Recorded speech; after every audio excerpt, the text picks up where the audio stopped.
Hi, I'm Hana Mizrahi, the owner of Mazette Wigs. Today I'm here to talk about ear tabs. What's great about them, what isn't great about them, when you need them, and when you don't. So ear tabs are pieces of material on a wig that go right over here and they cover this hair right above your ears. This wig does not have them, so the hair, this is my own hair. The wig ends right here. If I pull this up over here, you could see the edge of the wig. See that? My hair is not tucked very well. If I untuck it a little bit, it blends better and you don't really see it. But when I just tuck the hair behind the wig hair behind my ear, it just blends with my own hair.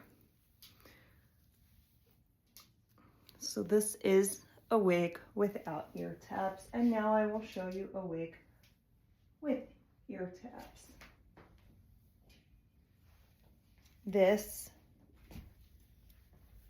Actually I'll show you two with ear tabs because they're easier to see on a wig that doesn't have lace, because the lace kind of blends also.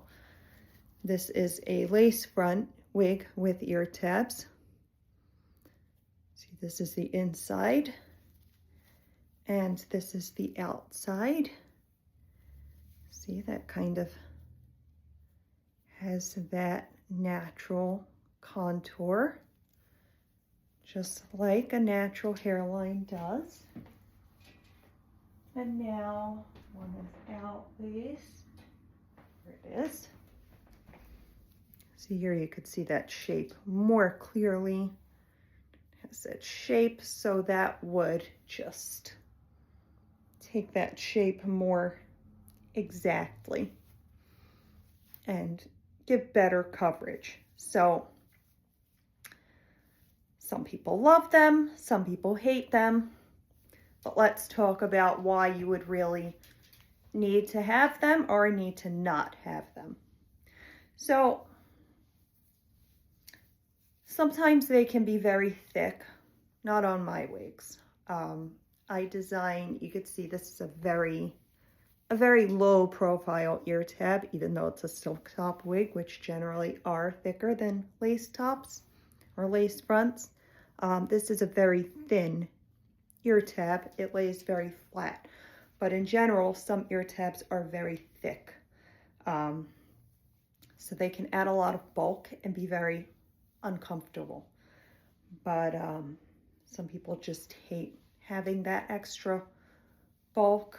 And for me personally, even though they're very flat and not so noticeable, I just don't like having anything extra there anyway, especially since I usually wear glasses, and especially if I'm going into a healthcare setting and I have to wear a mask, glasses, mask, plus ear tab, it's just too much, especially as a migrainer.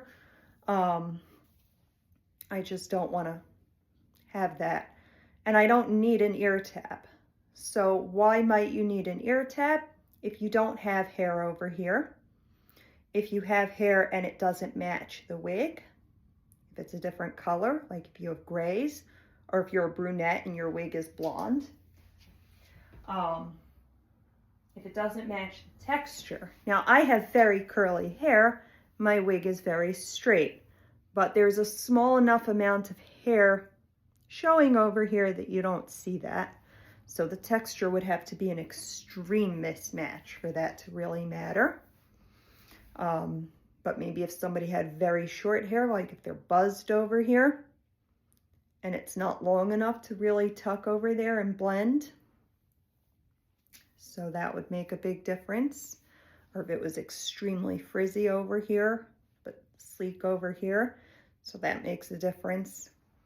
So basically, if you don't have hair over here that matches or is blendable enough with what's over here, and you tuck it over here or pull it back so it's going to even show that it's different, then you need something covering here to blend. But if you, let's say you always wear it like this, it's always around your face, and you're the type of person who just knows, like, no, I would never tuck it behind my ear. I never put it in a ponytail. You're just the type of person who's always going to wear it like this, and you know that it's never going to go back, then you still don't need ear tabs, even if it doesn't match. So you would have to be that type of person that knows that it's going to show, that it's not going to match, and that it's going to show that it's not going to match to need ear tabs. That being said, if you happen to have a wig or try a wig that has ear tabs, many of them come with ear tabs anyway. They just come as a standard part of the wig. This particular design, the Mezette Emily design. This is the pony wig that's not just a pony wig. Could go up or down or half up or a lot of things. This particular one comes without ear tabs, but many of them do come with ear tabs as a standard part of the design. If it happens to come with it and they don't bother you, you might as well just leave them. Also, adding or removing ear tabs is not a big job at all. So any repair person should be able to do that for you. It shouldn't cost a lot. It shouldn't be a lot of work. It takes very little hair. It should be very easy to find a spare partial weft from another part of the wig that could be used for that. So it's not a make it or break it kind of feature in a wig.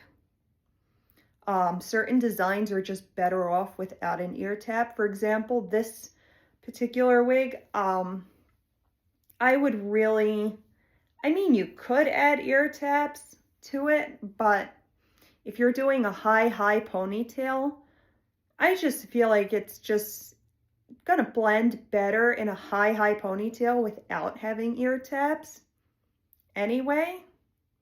So certain designs are just better with or without, but that's unusual. For the most part, it really doesn't matter.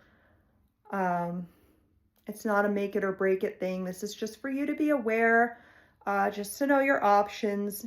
It shouldn't hold you back from buying a wig that you otherwise love. You can always add or remove ear tabs later on. It's not a big deal.